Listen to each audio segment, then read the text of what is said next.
എല്ലാവരും എൻ്റെ വീഡിയോ കാണുകയും സപ്പോർട്ട് ചെയ്യുകയും സബ്സ്ക്രൈബ് ചെയ്യുകയും സഹായിക്കണേ. അപ്പം നമ്മളിന്നൊരു പയറും കഞ്ഞിയാണ് വെച്ചിട്ടുള്ളത്. ഇവിടെ രാത്രിയിലാണ് ഞാൻ വന്നിട്ട് ഫുഡൊക്കെ ഉണ്ടാക്കിയത്. ഇവിടെ നല്ല മഴയാണ്. മഴയെന്ന് പറഞ്ഞാൽ നല്ല മഴയും ഇടിവെട്ടൊക്കെ ഉണ്ട് കേട്ടോ. അപ്പോഴും നമ്മളിന്ന് മീനിന് പോയപ്പോൾ മീൻ അവിടെ ഇല്ലായിരുന്നു. മീൻകാർ നേരത്തെ പോയിട്ടുണ്ടായിരുന്നു. അത് കറണ്ടും ഇല്ലായിരുന്നു കേട്ടോ. അതുകൊണ്ടായിരിക്കും അവർ നേരത്തെ അടച്ചിട്ട് പോയിരുന്നു കേട്ടോ. അപ്പോഴും ഞാൻ പോയിട്ട് പിന്നെ കറി വയ്ക്കാൻ വേണ്ടി ഒന്നും ഇല്ലാത്തത് കൊണ്ട് പിന്നെ മഴയൊക്കെ ആയിട്ടൊരു മടിയും വന്ന്. ആ മടി വരുമ്പോൾ നമുക്ക് പിന്നെ ഇങ്ങനെയുള്ള സാധനങ്ങളൊക്കെ അല്ലേ നമ്മൾ പെട്ടെന്ന് ഉണ്ടാക്കി കഴിക്കണം. പിന്നെ പിള്ളേർക്ക് ഇഷ്ടമാണ് പയറും കഞ്ഞിയൊക്കെ കുടിക്കാനായിട്ട്. അപ്പം നമ്മൾ പയറും കഞ്ഞിക്ക് അച്ചാറൊക്കെ ഉണ്ടെങ്കിൽ അവർ നിറയെ കുടിക്കുവേ. അപ്പം നമ്മൾ പയറും കഞ്ഞിയാണ് വെച്ചത്. പയറിൻ്റെ കൂടെ നമ്മൾ കൊച്ചുള്ളിയും ഉലുവയും പിന്നെ നമ്മൾ ഇതിട്ടിട്ടുണ്ട്, വെളുത്തുള്ളിയും കൂടി ഇട്ടിട്ടുണ്ട്. അപ്പം വെളുത്തുള്ളി ഇടണമെന്ന് പറയുമ്പോൾ ഗ്യാസിൻ്റെ പ്രശ്നമൊന്നും ഉണ്ടാവാതിരിക്കാൻ പിന്നെ വെളുത്തുള്ളിയും കൂടെ ചേർത്ത് കൊടുക്കണത് കേട്ടോ.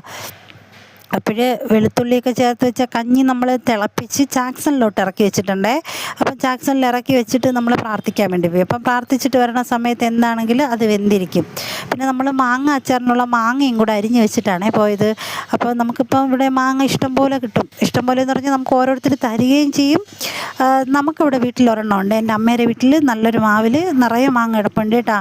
അപ്പോൾ അതിൽ നിന്ന് മാങ്ങ പറിച്ചിട്ടുണ്ട്. അപ്പം മാങ്ങ അച്ചാറും വെച്ച് കഞ്ഞിയൊക്കെ ആയിട്ട് രാത്രിയിൽ കുടിച്ചിട്ടുണ്ട്. നമ്മൾ ഈ വീഡിയോ പിടിച്ചുകൊണ്ടിരിക്കുന്ന സമയത്തും കറണ്ട് ഇങ്ങനെ പോകണുണ്ട് കേട്ടോ. അത്രയ്ക്ക് ഇവിടെ മഴയും കറണ്ട് പോക്കുവാണേ. അപ്പോൾ എല്ലാവർക്കും നല്ലൊരു ദിവസം.